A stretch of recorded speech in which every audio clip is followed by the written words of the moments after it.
and what kind of impact, because there is an impact, and I want to say mostly it has to do with and cognition and memory, amongst other things. Um, so we're going to focus on that. If I can find my cursor here, here we go. So before we get into the neurotransmitters, just a little bit of a brief anatomy lesson on the parts of the brain. A big part of what we do happens in the frontal lobe, because that's where a lot of our cognition and higher, um, well, uh, what's the word I'm thinking of? Ah, what's that? Yeah, logic is definitely there. I want to say the higher order thoughts and I want to say functioning of the brain occurs in the frontal lobe. Um, so yes, processing, very good. Thank you. Appreciate the help. And so structurally, this is what it looks like from the outside. Now, what happens to the brain as we age? Well, this is from a structural standpoint. I mean, when we're young, our brains are miraculous, actually. But when we're young, there's millions of new neural connections that happen every second. It kind of boggles the mind, like an expanding universe type of thing. Roughly by age 6, well, the brain is about 90% of its adult volume. Still has a little ways to go, but it's formed quite a few connections. Um, and to think by 6, 7 years old, we have 90% of our adult volume is, it's like something blows your mind. But starting in the 30s, okay, 30s and 40s, the brain begins to shrink a little. And it's just subtle in the beginning. And this is a normal process of aging. We're talking about outside of disease in this case, um, cell regeneration and communication tends to ebb, or I don't want to say cease, but it becomes less and less over time. So by the time we get to our 60s, the shrinkage has accelerated somewhat. I mean, we don't shrink from this to this, but there are signs of shrinkage. Um, whether it has to do with the ventricles changing in size, or the appearance of the brain from the outside, the high points and low points actually change in size too. Um, yeah, like the outward appearance of the human body. think about how we look in the mirror: gray hair, wrinkles, droopy skin, thin skin. Well, these are the kinds of changes that you can't see, but you can sense, or at least other people might be able to sense as well, is in the way of cognitive functioning, um, as a form of change, amongst other things. So it does shrink with age, but what has the biggest impact when we're talking about shrinkage would be the area where a lot of our command functioning occurs up here in the frontal lobe, and where memory is stored short-term to long-term in an area called the hippocampus. They tend to shrink more so than other areas of the brain, or at least at a different rate, which, maybe accounts for why when we age, even without disease, memory is maybe not quite what it used to be. Cognition maybe isn't quite what it used to be. It doesn't mean that, oh gosh, we turn into an imbecile or something like that at a certain age. Not necessarily, not at all. It's just that the processes aren't nearly as fast as they used to be. Okay, what did I do with my cursor here? Here we go. I should just keep it right there. Okay, what else is going on? Okay, here's some things. Oh gosh, don't get freaked out, but the cerebral cortex begins to thin a little bit with age. Um, and that happens year to year to year after 30.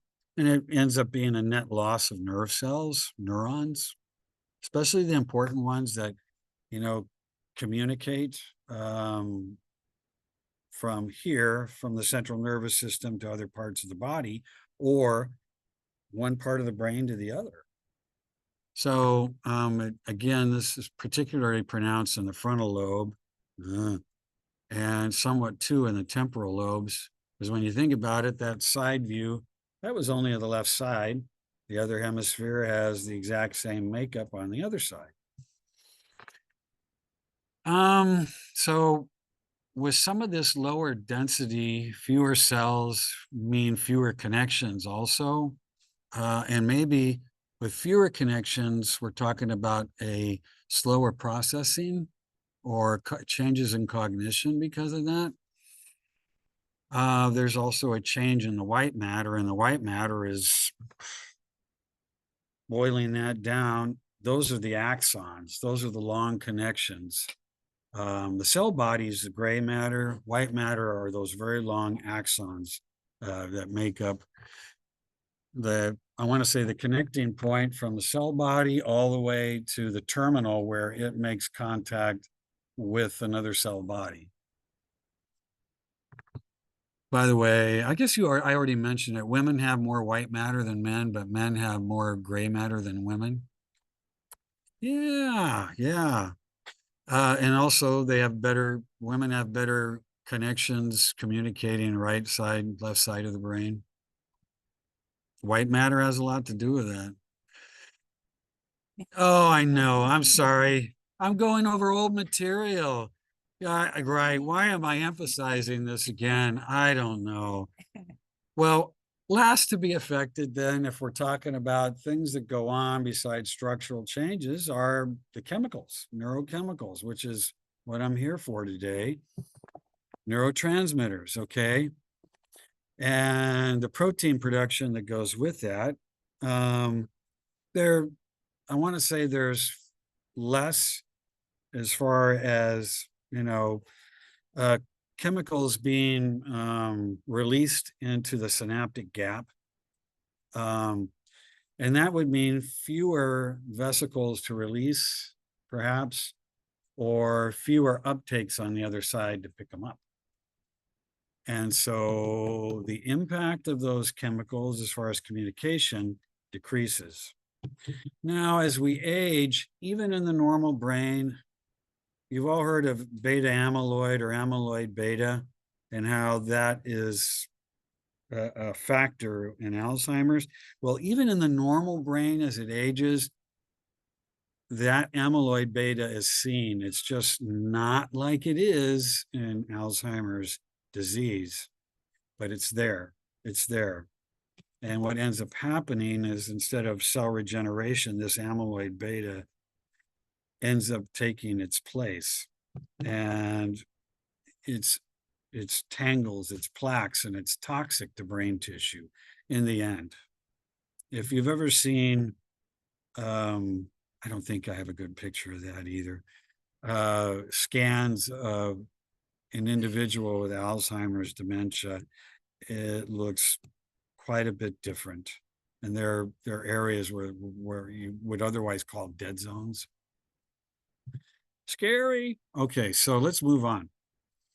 All right. Healthy younger brains in comparison with an older brain. Okay. Well, oh God, I wish that picture was bigger.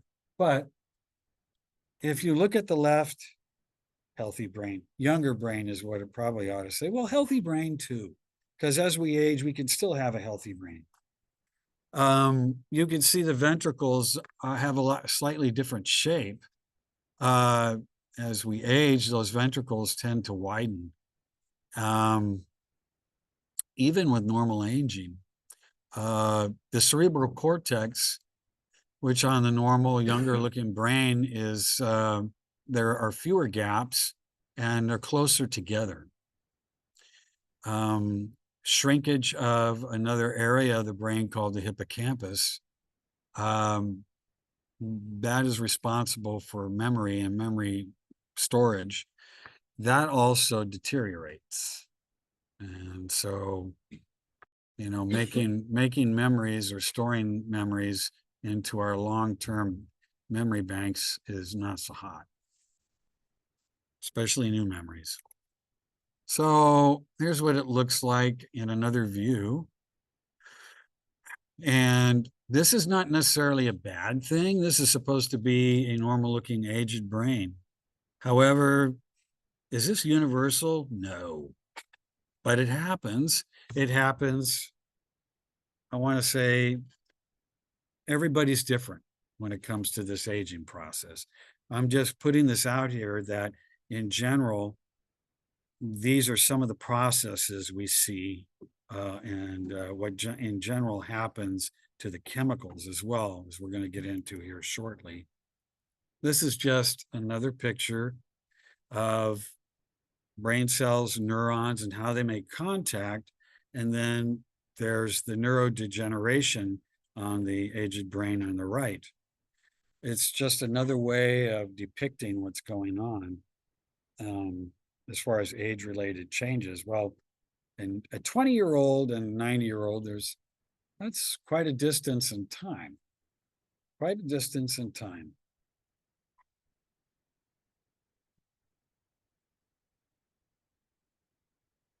All right.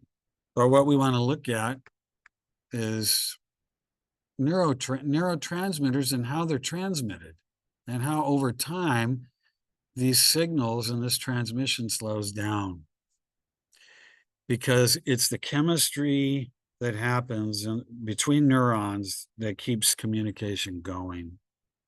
So, down at the microscopic level, we're going to look at a few of the neurotransmitters that are important. Norepinephrine is one, dopamine is another, serotonin is yet another, and then acetylcholine. And you already know, well, maybe you don't know, acetylcholine was the very first neurotransmitter discovered by Otto Louis, and he did it experimenting with frog hearts, believe it or not. And this is how he discovered that acetylcholine has an impact on the vagus nerve. Originally, acetylcholine was called vagus stuff. But, and this was earlier last century, earlier 20th century. So thinking about how important these neurochemicals are, and how important it is to communication, cognition, memory, all of that, we can't afford to lose a lot. So we produce less. That is the end result. So the first neurotransmitter I want to look at is dopamine. Now, dopamine has an excitatory and an inhibitory effect, which means it could turn something on, or on the other hand, it could turn something off, like an on-off switch. So it creates an action or it inhibits an action, one of the two.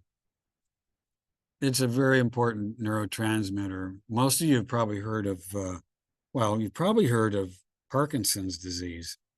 And Parkinson's disease is a problem involving dopamine. But dopamine plays other parts, has other roles too. It's not just what we used to call, we still do, call a reward or a pleasure neurotransmitter. It's still called that, but boy, we're finding out more and more about these neurotransmitters all the time, all the time. So where's dopamine made? Well, there's an area of the brain called the substantia nigra and another one called the ventral tegmental area. and another called the hypothalamus. These are the three areas of the brain where production is going to occur. I mean, so what's going on is as we age, those areas aren't producing as much dopamine as they used to under normal circumstances. Under disease circumstances, that's a whole nother thing. But dopamine also is important to memory, sleep, how we learn, as well as movement, because in individuals with Parkinson's, it would be classified under a movement disorder. So if you've heard of that and know a little bit about that, that's where a lot of us might associate dopamine. Oh, now what did I do with my cursor again? There we go. Appears out of nowhere. All right, so what happens to us if dopamine drives up? Well, movement slows down, very evident in Parkinson's patients. And this is due to a disruption of the pathway in which these chemicals are created and then released. And so in this case, if we're talking movement, we're talking about a possible Parkinsonism. But there are other things associated with a diminishment or a decrease of dopamine in the system, other disorders like Tourette's, ADHD, schizophrenia, other psychological obsessive compulsive disorder, also associated with disruption of dopamine. In this little chart, dopamine deficiencies, I can probably read this better. The little print on the computer screen is giving me a headache. You have spasms, cramps, tremors, aches, pains, loss of balance when standing, low energy. A lot of these are associated with Parkinsonism too. Muscle stiffness, rigidity. I want to say feeling hopeless, probably depression associated with that, low mood. That's also associated with Parkinson's.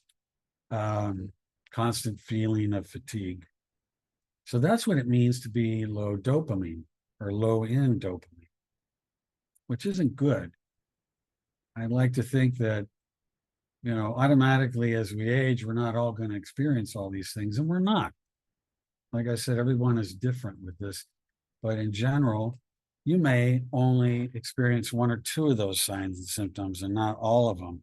That's like a worst case scenario right there.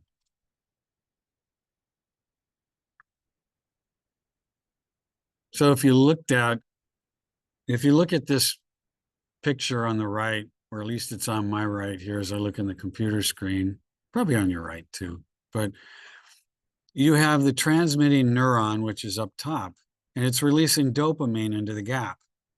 Now, the receptor cells on the other side that are supposed to be picking it up, because it can recognize that communicator, that neurotransmitter. So it picks it up readily. But in the case of something like Parkinson's, for instance, the release is a lot less. That's why a lot of patients will start out with carbidopa, levodopa, L-dopa to help, to help replenish some of that. And as you can see, it's not necessarily a receptor cell sensitivity, but there aren't as many neurotransmitters in the gap to be picked up. So there's a deficit there. Now, there are some medications, I believe, that get in the way of production of dopamine. I mean, what I've seen in patients in the hospital,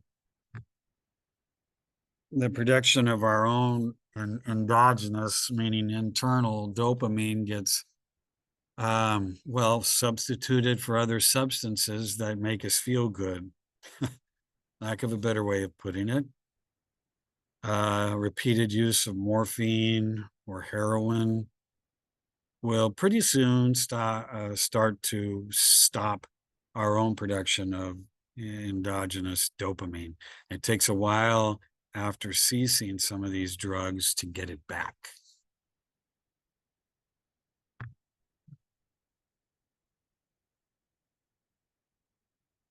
So I like this slide because there is some overlapping in some of the symptoms when it comes to a deficit of some of these neurotransmitters. I believe serotonin acts like a hormone too, I believe, as well as a neurotransmitter. Yeah, I believe it does. Um, you can see there are some overlapping, the craving, the depression with deficits in both of those. However, there's other exclusive things that happen on either side, the obsessive thoughts, compulsive behaviors, the pleasure center disruption when we're talking about dopamine on the other side, suicidality on the other side when we're talking serotonin. So um, this is one case of some overlapping things going on. God, this sounds depressing, doesn't it? You'd probably rather be listening to uh, Deb Lucas and carbohydrates. Yeah, I need a lot of carbohydrates just to digest this. Now, what about acetylcholine? Here's another neurotransmitter, a very important one. It's excitatory, so it turns something on. Excitatory, all right? Now, it is very active when we're talking about transmitting, um, uh, taking those pathways that cause muscle movement and contraction. And is also very important to some of the autonomic system as well, nervous system, stuff we don't think about and stuff that we don't have conscious control of. Now, important about acetylcholine is it's important to motivation, arousal, and attention. Okay, some of that will also overlap some of the other neurotransmitters. Now, also very important is digestion, pardon me, of food, those carbohydrates that Deb talked about the other day. But it's also important to other things like urine, release of urine. Unfortunately, it plays a part in erectile dysfunction. And it also plays a very important part in heart rate and blood pressure. So we have a little diagrammatic chemical makeup here of acetylcholine on the right. Yeah, Otto Louis, I mentioned that, 1921. Amazing. We didn't know anything about these chemicals at all until he discovered this first one. And does play a very important role in movement. We're finding too that in patients with Alzheimer's dementia, they have a much lower release and use of acetylcholine than some of the other degenerative brain diseases.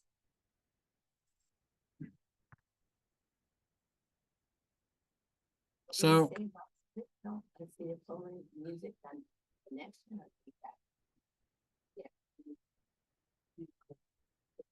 oh, muscle contraction. Yeah.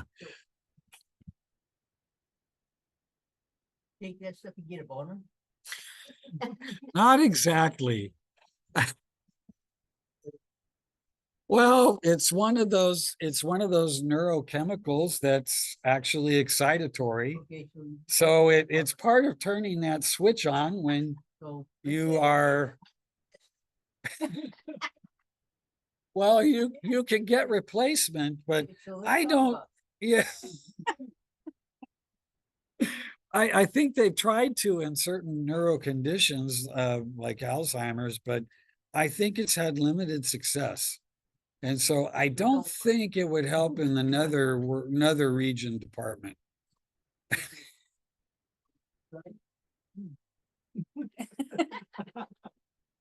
You were sleeping a minute ago, David. You woke right up. I need that information. Well, you know, my interest did perk up a little bit when I saw causes problems in erections. I mean, I want to say loss of it causes problems. It's greatly involved in the process of getting an erection. Without it, you're in the deficit department. How do you get that stuff with help? How do you get that neurotransmitter? I would have to look at whatever studies have been done to, you know, to impact, well, erectile dysfunction, or hey, a little bit, maybe adding a little bit more is a good thing. I don't know. I don't know. That's no, but it's a good question, I think. They are not connected. So a lot of things can go wrong. Yeah. How do you fix that? How do you take it? Well, I think some people take choline as part of that. There is a supplement. I'm not sure it's controlled by pharmaceuticals. I think there are foods that have it. Yes. Okay. Good Lord. I can't think of any right off the top of my head, but yeah,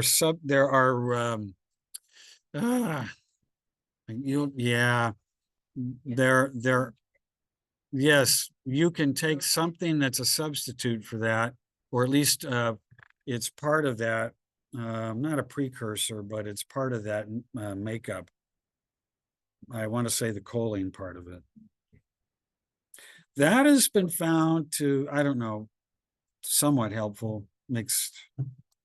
Again, I haven't really looked at that. Yeah, it could develop itself. Well, that's, you see, there's a downside to everything. Targeted. Yes. There's a downside to every upside. Yes. I mean, you could think about this. Well, more of something that is normal or a good thing, maybe will be a good thing, but maybe not.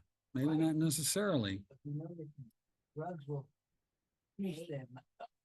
Well, to a certain extent, it's like dopamine and taking carbidopa, levodopa. It works for a while to a certain extent, but Parkinson's is one of those diseases that there's no cure for it. What happens is that doesn't work as well over time. Didn't work as well as it did maybe in the first year you took it. Diminishing returns is a way to look at it. And then other drugs have to be added to it. Yeah, not to burst your bubble, but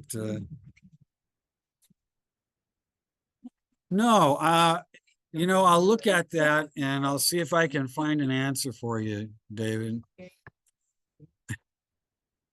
No, but I was interested in that too. My eyes focused on causes and erection. So yeah.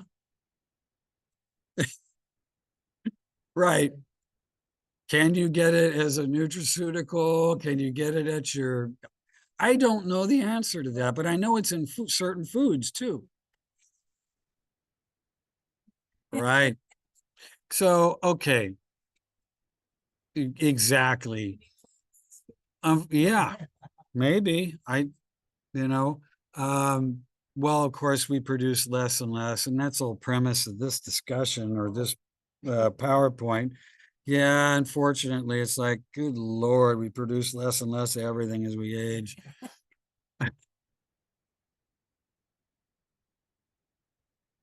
Soybean, chicken, cod, potatoes, kidneys. Yes. You know,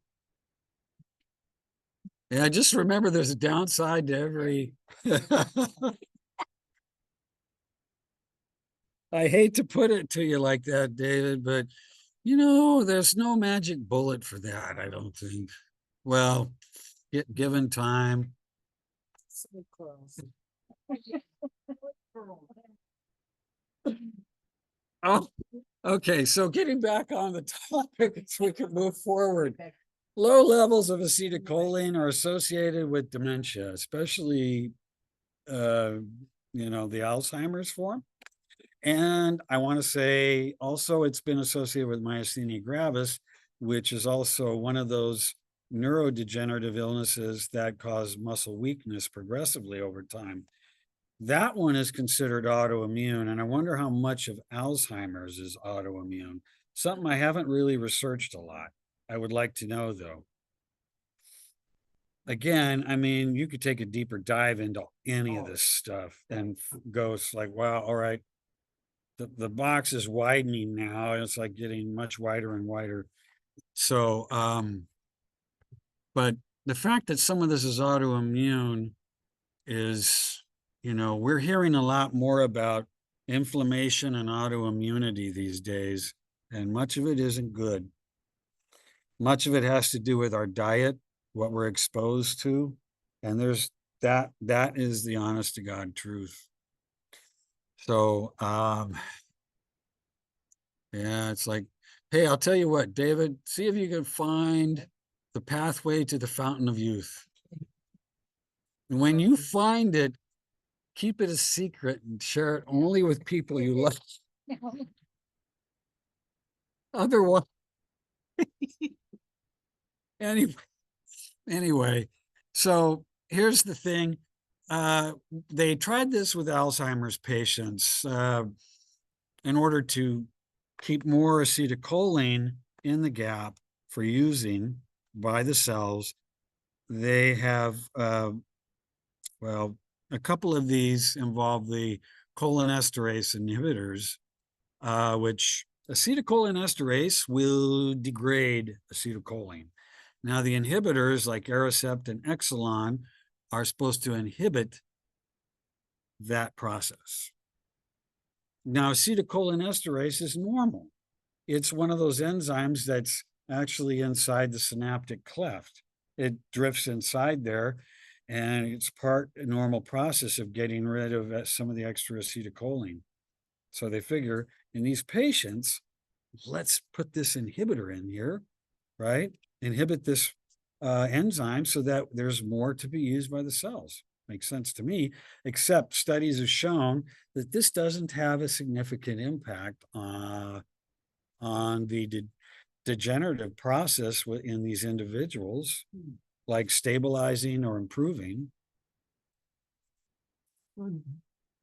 Yeah, money's a big part of it. Just look and see who makes Aricept. Do it the natural way. Exactly. Absolutely. Alzheimer's is really nothing they figured out yet. Yeah. So, inhibitors and whatnot. Actually, I think the pharmaceutical companies for these individuals, instead of, they can't find the cure, if they don't have the cure, then give us the cash.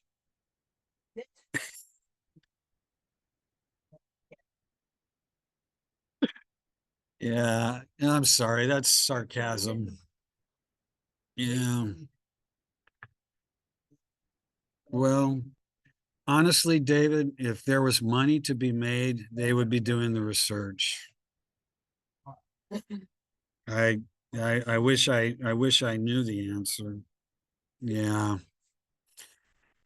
Okay. Hey, let's change channels. Let's go to norepinephrine. It's also another, let's turn on excitatory neurotransmitter. No, pardon me. Dopamine, acetylcholine, or dopamine is not the hormone, it's norepinephrine. That's a neurotransmitter because of where it's made, and it's also made in one of the glands. So it's a hormone because it's released from hypothalamus. Yes, I believe so. So acts as both hormone and neurotransmitter. And there's a delicate balance of norepinephrine. in the system. And what does the delicate balance come out to? If you look at that picture on the right, we have focus, we have calm, norepinephrine. It's like a rest, digest, calm thinking. But it's sometimes associated with the fight or flight fight or flight response. Usually helping that out, but typically it has more of a middling impact than epinephrine, which used to be called adrenaline, and norepinephrine was noradrenaline at one point. So, okay, long story short, sorry, not hypothalamus. It's the adrenal gland that releases norepinephrine, but I believe it gets its signals from, shoot, I'm wrong about the hypothalamus. I think it's the pituitary gland because that's the master gland. Okay, so sits on top of our kidneys. So we've got an adrenal gland on both sides. Now, norepinephrine is usually associated with the fight or flight, which is part of our sympathetic nervous system. Too much of it, our blood pressure goes boing. We don't concentrate well. We have poor memory function, hard to hear. We have a lot of anxiety, insomnia, restlessness. If we have too little, we're slow to respond to things like stress. Our responses are slow in general, poor concentration, okay, low energy, depressed feelings. Now, some of this overlaps with some of the symptoms of low neurotransmitters, dopamine and norepinephrine, and we're fine with serotonin. So when things are normal, we have focus, we have calm, everything is back to our set point when things are going good. Do they give us that stuff that when you have an allergy? Yeah, epinephrine is yeah, that's why people carry EpiPens with them, because you never know when there's going to be, like, especially with peanut allergies, which is a big deal. Right. It's like, oh, they put peanut in this, and where in the world is the peanut? I don't see it, but somehow always made on equipment where they process peanuts. That's what they, that stuff. Yes. In fact, there was, I think you can get it still over the counter. There was a breathable form. I don't know if it's called Primatine. I think that's epinephrine. Yeah. I could be wrong about that, but I think there's a breathable form of it, which hits your mucous membranes and gets into your lungs quickly. So, but yeah, EpiPen. Yep. And if you're allergic to stuff like that, carry it with you wherever you go. So, low epinephrine, anxiety, depression. Now, it has been associated with ADHD as well. I guess, what is that? Adult hyperactivity, hyperactive. Maybe I have a letter in there that doesn't belong in there. I do that sometimes. I add a letter simply because I want it to be mine. I don't know. But anyways, memory problems come up a lot with low amounts or low release of these transmitters. Now, why did I choose these 4 transmitters in the first place? Because they're the 4 most important transmitters for the brain and cognition, memory, how we function, the communication from one side of the brain to the other and to the rest of the body. That's why I selected these. Sorry, I should have prefaced all of this with, hey, how come we're going into this? Because these are the 4 most important. All right. So, yeah, it's like, is the cup half full, or is it completely full, or is it really low when we're talking about levels? So this is just another way of looking at what happens with norepinephrine if you have too much that's not being eliminated in some way, or you have way too little. Okay. So hopefully that makes sense. Now, serotonin. Serotonin, you probably heard of that because you've heard of serotonin, selective serotonin, just like there are selective norepinephrine uptake inhibitors. So they have selective serotonin reuptake inhibitors, which means they want to have more serotonin in the gap to be picked up by the postsynaptic neuron in the communication process. Now, most of you probably have heard of serotonin with depression and with some of the drugs involved with countering that, like Prozac. There are others, but Prozac, my goodness, when that hit the market, that was for every kind of depression, you could see it prescribed for. Oh, everything from postpartum depression to major depression to, even helpful and bipolar. So, but now there are many other drugs in that generation, and now norepinephrine has gotten into this also. Now, what I found fascinating about serotonin that I really didn't know, obviously it's excitatory. It turns something on or causes something to happen. But 5% of it, only 5% of it is made in the brain. The rest is made in the gut. So we have a brain-gut connection, right? You've all heard of that, okay? Something's going on in the gut that helps create the rest of it. I'm thinking, oh, great. You could have a lot of things going on in the gut.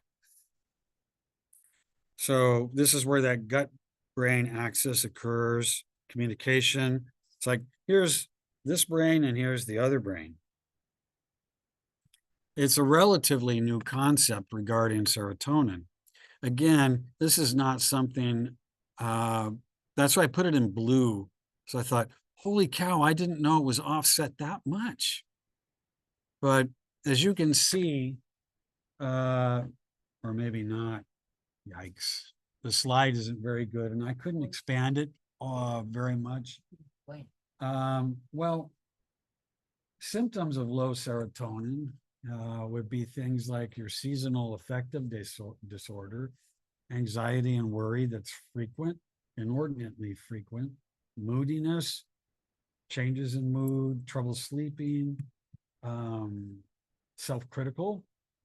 Well, I want to say craving food, wine, addictive substances. I think fibromyalgia is exacerbated, somebody with existing condition. Obsessive behaviors and thoughts. It's like, wow.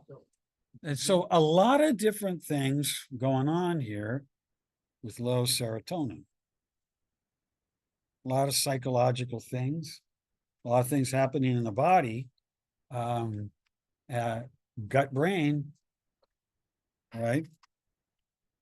And I'm sure this is just scratching the surface, of course, scratching the surface. So what role does it play? Well, we know serotonin affects positively our mood, and it has an impact on cognition, as it turns out, as well. And it has an impact on memory. I kind of like this other slide better. What does serotonin do? What is it responsible for? What does it contribute to?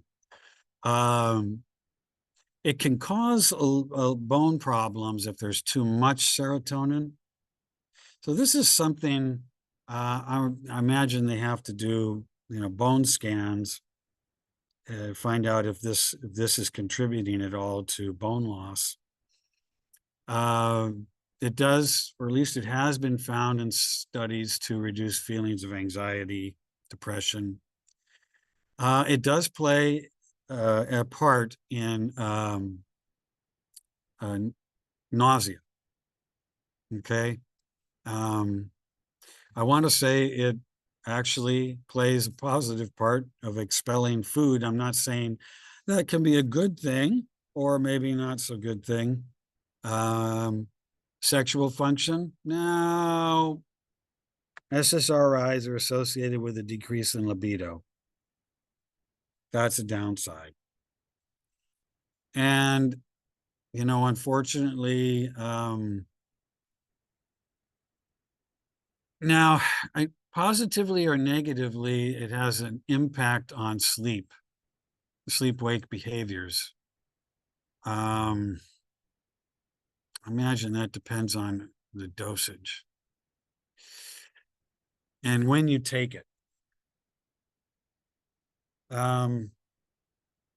take that to help people sleep.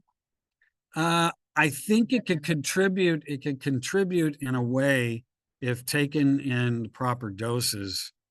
Because when you figure this, if you have troubles with thoughts, controlling thoughts, and you're anxious all the time and you're depressed, you might not sleep well. So in that sense, it may have a positive impact on how you're able to sleep at night. You know, that's a possibility. And it plays a part in clotting as far as body healing faster. So I believe it enhances that clotting mechanism and how that works, serotonin. So here is, I wish I had gotten acetylcholine in there. Boy, I was desperately looking for a slide that had 4 of these.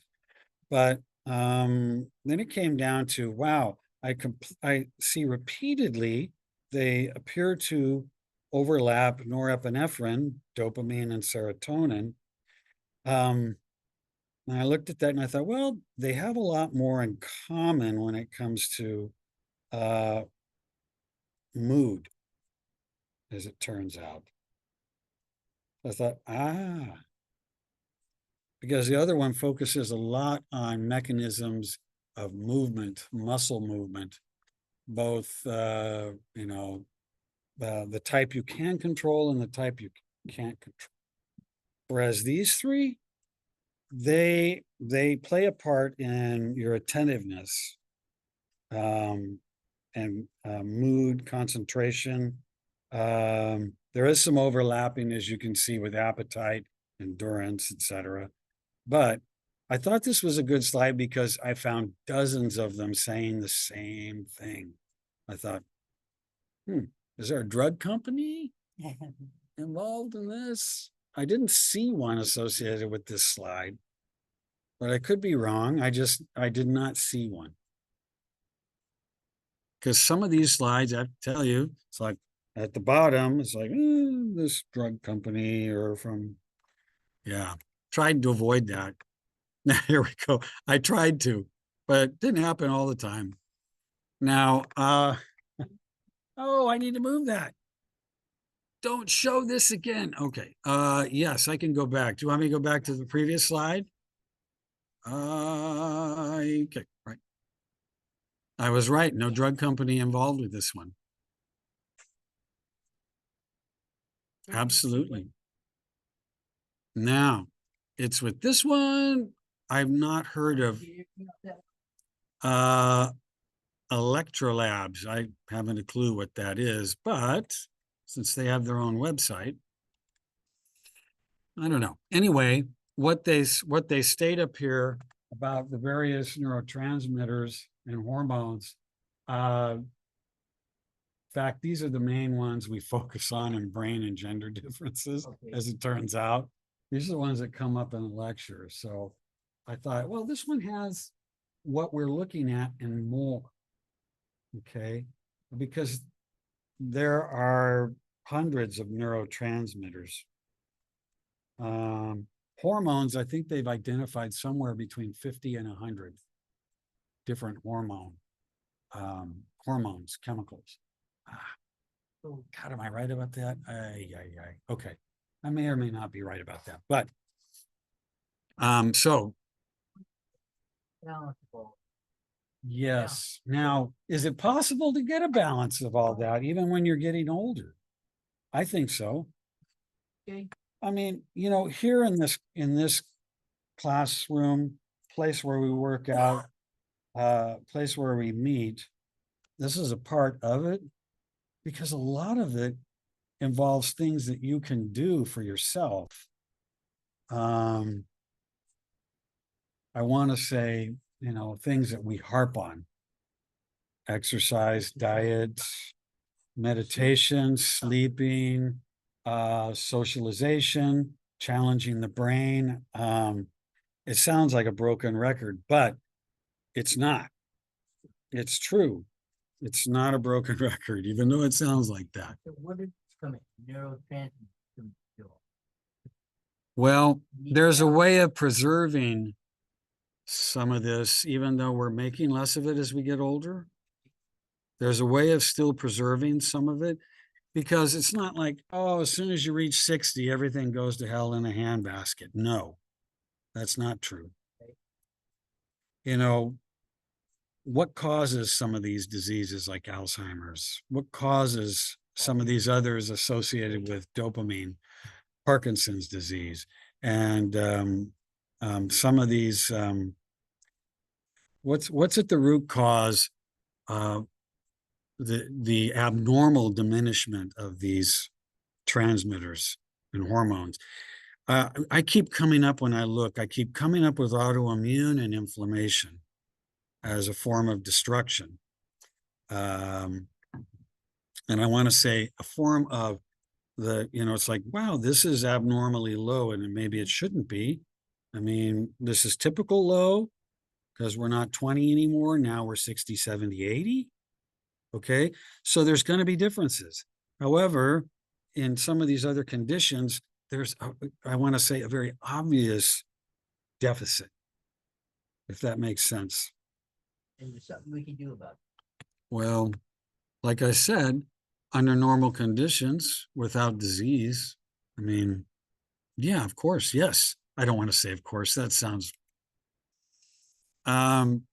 Well, here's another slide. Maybe this is better as to function and signs of imbalance. This is probably the most important slide because it has those neurotransmitters. It has what they do. And then what happens if there's no balance? What happens if something goes out of balance? We don't have a normal production. We don't have a normal uptake. Or we have, instead of an abnormally low, we have an abnormally high production, which has consequences too. Does that make sense? Yeah, something small then. Yeah, as I went through this, well, right. And to a certain extent, we can do something about it. Can we miraculously go back to 20? Unless you find the fountain of youth and guide us there. Or find some way to reverse. Sleep social, sleep, Yes, all of that. yeah, All of that. create that balance. This is trying. It's a big part of it. And I mean, food plays a part in, I want to say, not a substitute necessarily, but you can get some of the precursors to these neurotransmitters in your diet, which might help your body form more of it. Of a particular neurotransmitter, you might be low, reduced.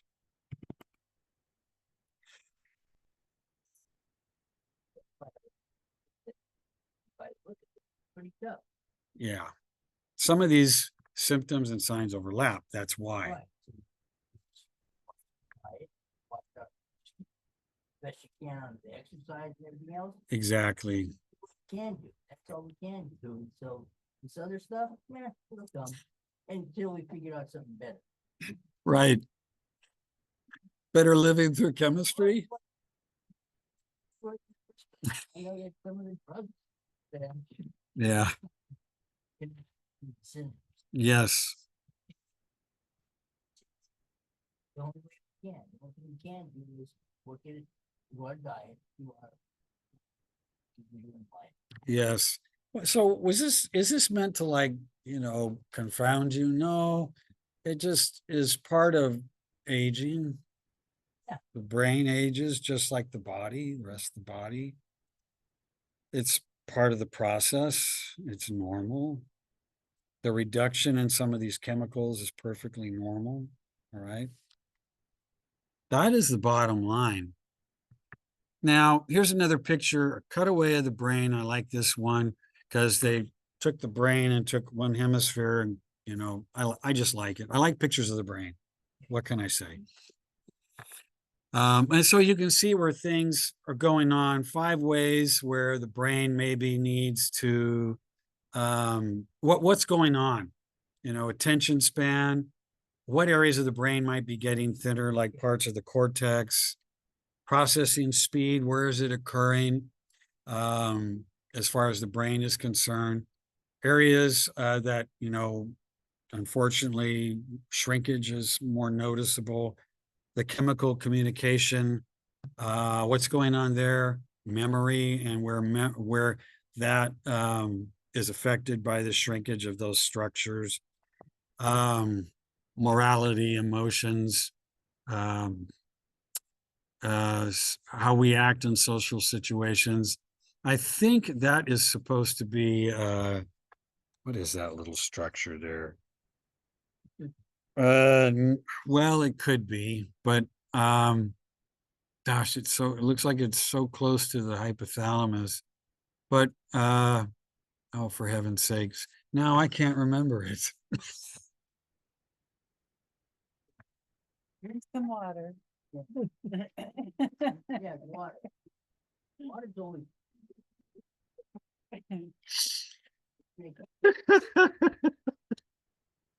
Oh, okay. So yeah, I'll probably remember that when I don't need to know it. Like anything else, it's like, oh, just pops up. It's like, oh man, that's what it is. I just couldn't remember it there. I just kind of froze. My brain had a frozen. This small structure here that says more morality. That looks like pituitary gland. Whoops. Sorry. It looks like the pituitary gland, and you're probably right. Because it's fit in the right place. Yes, right. Could be that too.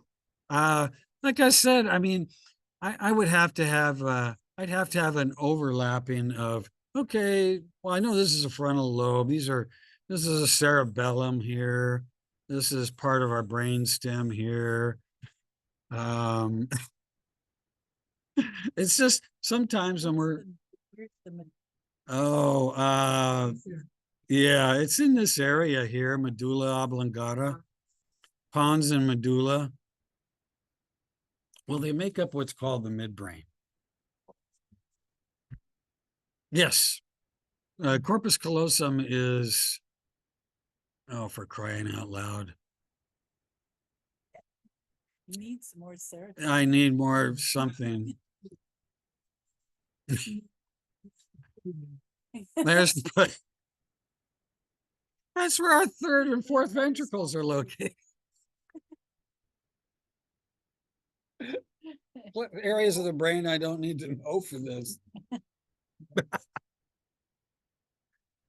Oh, well, at least I can crack up at myself. So I still retain that. I don't know what part of the brain's involved with that, but sense of humor.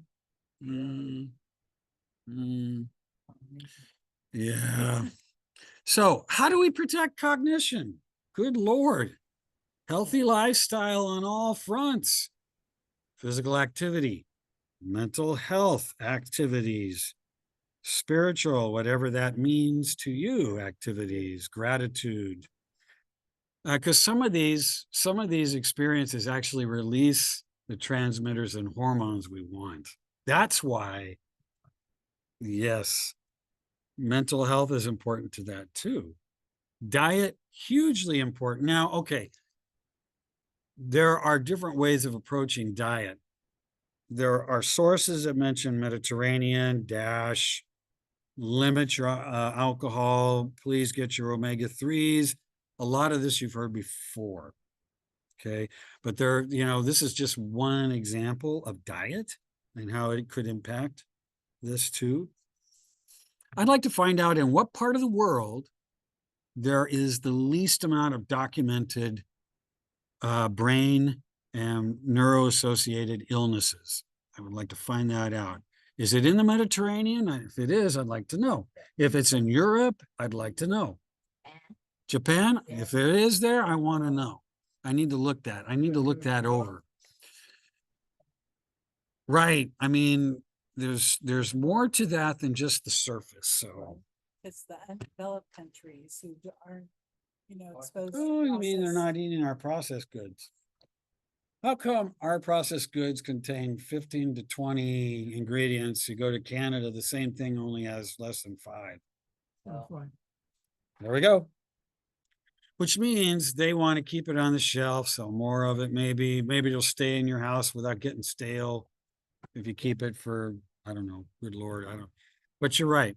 You're right, John. Shelf life. That is a big part of it. So, okay, maintain good blood pressure while you're at it. Vitamin D levels, very important. Omega-3s, B12s.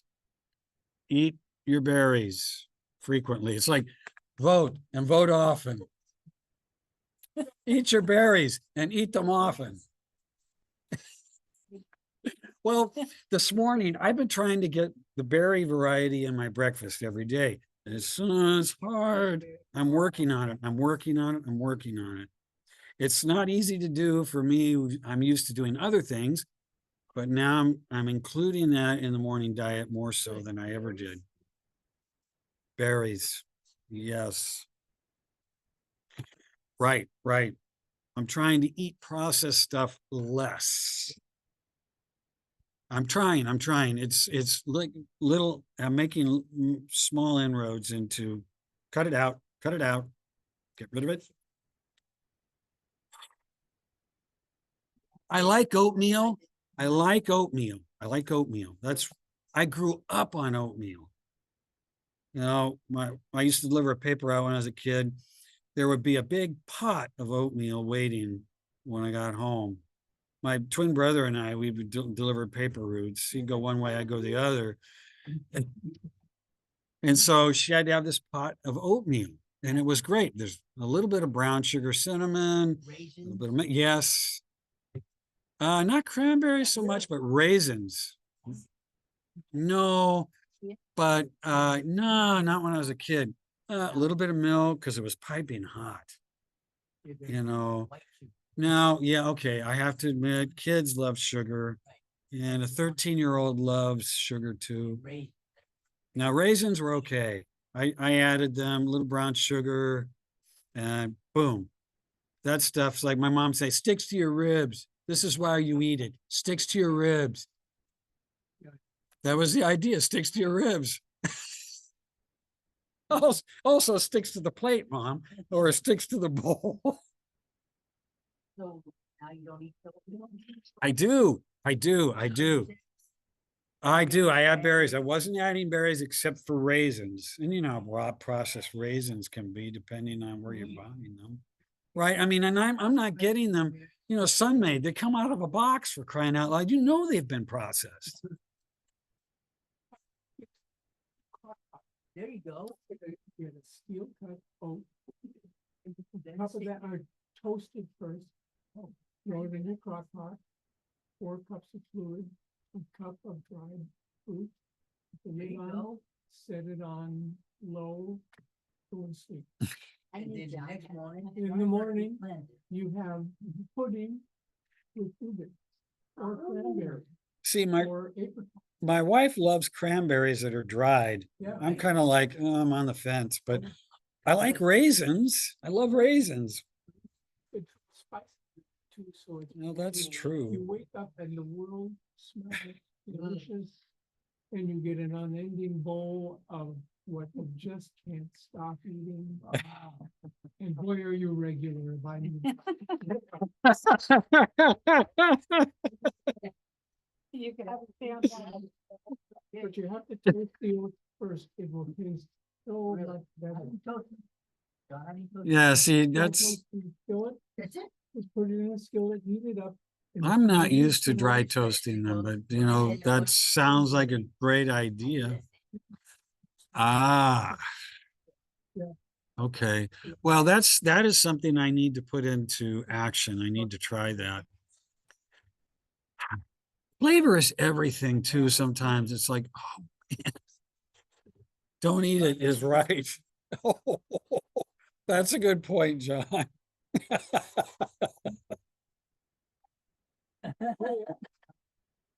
So- When I was raising my daughter. I mean, Every week, and now that's, AB. Right. this is not technical. This is not technical. This is something you can do. It's not something you have to go get a magic pill for to do. This is something you can do. Believe it or not, this addresses a lot of other things, right? And it does. Yeah. You just- you are food, yeah, it's your food, your diets, you get good sleep, socialize at the same time, and you know what? David, Don't worry about all. Because there's nothing you can do about it. David, you know, I need to look into that Aricept because it's supposed to block that enzyme that, you know, Okay. supposed to take care of acetylcholine. It's like, no tripping over it. All right.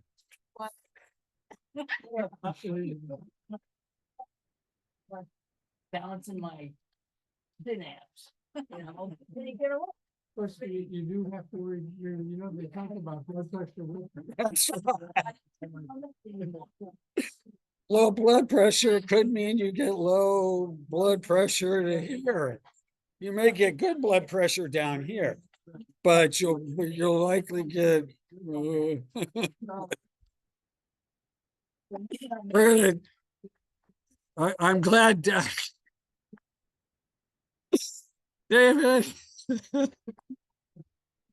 This is a great place to do it. Too many endorphins, and I like to laugh. To be honest with you, I love to laugh. It's part of this mental health activity. Yes.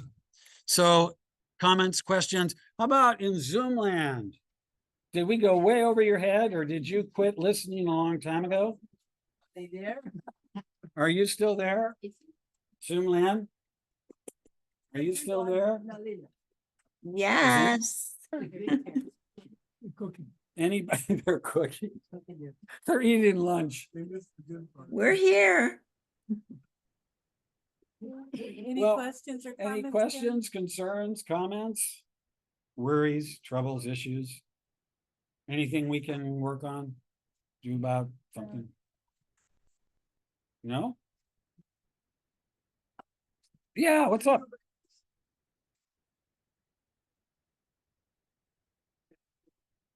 Oh, way the heck back here? You tell me when.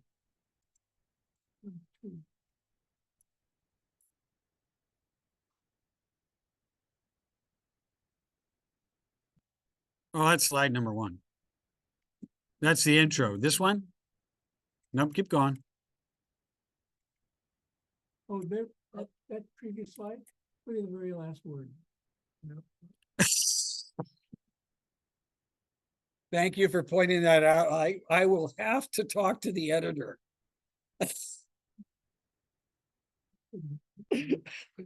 It's missing a Q. That should be plaques, not applause. You can applaud. Okay. Ah, what is your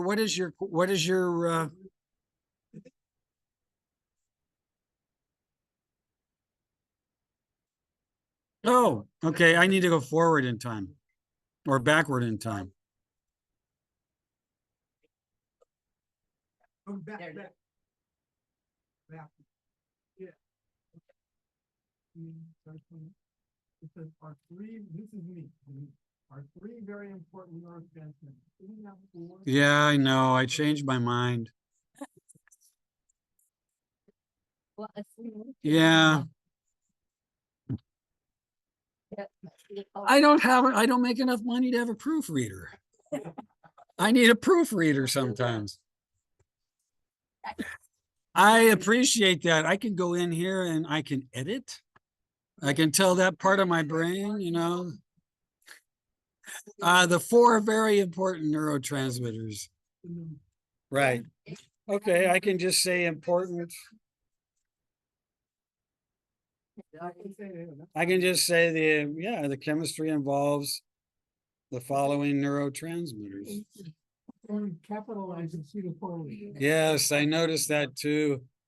I don't know why I de-emphasized that one when I should have emphasized it.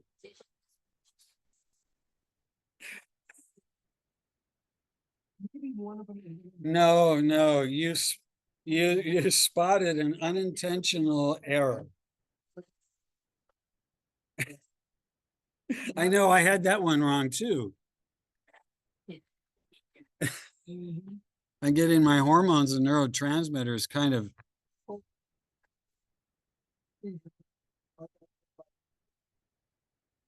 This one? Okay, no I have no ketone. clue. There.